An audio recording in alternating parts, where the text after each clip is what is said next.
Hey guys, so I haven't recorded a video for a while, or at least I haven't posted one for a while.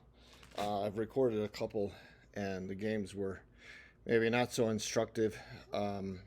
Also, if you'll notice, you see that my rating has risen significantly. I'm over 1,700 now, and that's mostly been under the 10-minute time control on chess.com. I've noticed that if you try other time controls like 5 plus 5 or even the 15 plus 10 like I've been doing for some of these videos, the level of play is somewhat different.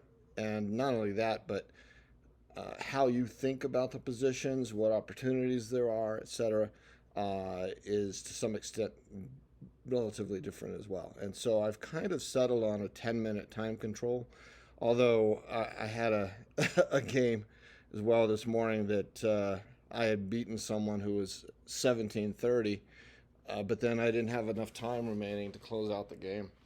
I was way up in material, my position was way better, but it just dirty flagged me, and so I lost the game. And you can't you can't hold that against anybody because I do the same thing.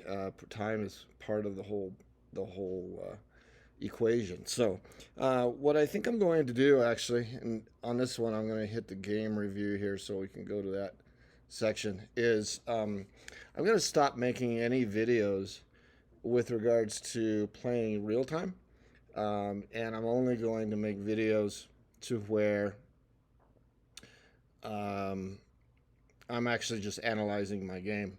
And I want to make sure that I'm analyzing the game real time so that I haven't pre-analyzed it, so to speak. And this game was one of those games in which I just thought, oh my God, that was a terrible game. I don't even know if I want to post it. I did record it, but it didn't seem instructive because I made so many mistakes in the game.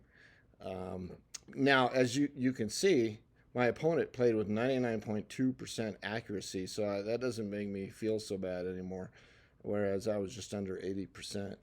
So it's not easy to play with that high of accuracy. Of course, I'm not accusing anybody of cheating, but sometimes, of course, the suspicion sneaks into your mind when you see something like that. But occasionally I'll get 97, 98% myself, and I know I'm not cheating. So anyway, let's go ahead and just take a quick look at this game. And yeah, I'm calling this video a disaster. But the idea of it is to figure out, where did I go wrong? And I think that that's an important part of chess improvement. Figuring out, in a particular game, what was that moment in time in which things went south? And to re-engineer it so that next time you run across something similar, you don't make the same mistake. So basically what we're seeing here is C3 Sicilian, or Alapin. And there's basically two approaches. You can play knight to f6, or you can play this pawn forward to d7, d5. And I like this setup because I just like the positions better when I play knight f6, so that's what I've been playing. And I noticed on this one, the computer, the analysis likes taking right away, so I'd seen that from another game, so I went ahead and did that. Not sure what the book move here is. I think it may be actually playing e6, but I don't like the structures after that, so I went ahead and just played back to b6. Taking here, I guess computer thinks that that's an inaccuracy and that I should have played d5. d5 is probably not a bad idea. I can take back, if I get an en passant, I can take back with this pawn on e7. But anyway, I did take, and that allows my opponent some pretty rapid development. Still, the computer's suggesting d5, which I didn't play. Now, it does like the move here of e6. I open up my bishop. But then you'll see what happens is I get myself into some trouble. We get the bishop down to g5. And I think this is kind of where the trouble really becomes apparent, because I move my queen out of the way, and the computer wants me to actually play f6. I just don't feel good about playing f6 in this state of affairs, and so I play to c7, which is a mistake apparently, because then yes, so my opponent then is able to infiltrate the d6 square. All right, so I think what we're really seeing is that I wound up with some troubles right out of the gate. And I think that had I early on played d5, that could have prevented things. Or another possibility would have been just to play a6. A seemingly quiet move, however, it prevents this knight from coming down to b5. So, and that's one of the lessons I've learned, especially lately, is that a lot of times when a game goes really wrong, which this one did, it has to do with early mistakes that you've made in the game. I think here, so far, so good. And although the computer says that's an inaccuracy, I don't think that it's an actual mistake. I think if I had to play this over again, I might play first a6, and then e6, and then get my knight out.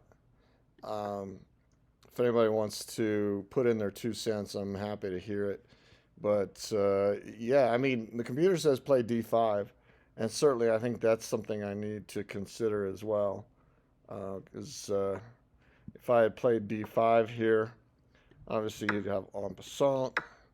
I'd be taking here. That would open up my king, but there's really nothing all that threatening.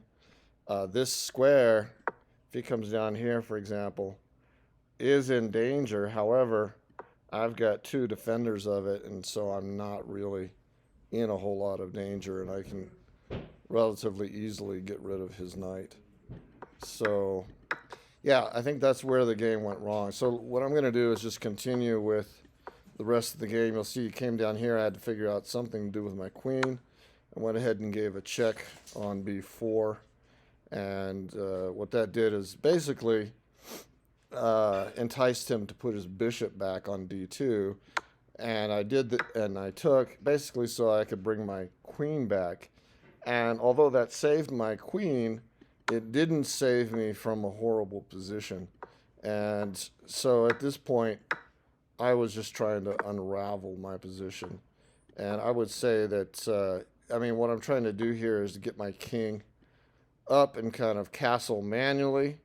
However, bringing the knight down in, probably in this case, h6 would have been better to prevent that knight from coming down. But I'll tell you, once you're all coiled up like this in your position, it's often difficult to find really good moves. So yeah, as you can see, it was pretty much, I tried to, as best as I can, to defend, and actually I'm up +4 material there momentarily. And then here, let's see. Yeah, this is just, you know, there's no out for me at this point. So yeah, I'm going to go ahead and post this video. I'm going to stick with the 10-minute time controls and then only post analyzing videos after the fact. But essentially, this one boils down to a couple of mistakes that were made, maybe on the 3rd to 5th move, something along those lines. Actually, this is move 6. So yeah, about move 7, 8, where I should have been playing d5 and thinking about a6 for prophylaxis, etc. So okay, well, I think that's an excellent lesson for me, and hopefully you guys will get something out of this as well if you're faced with this type of position.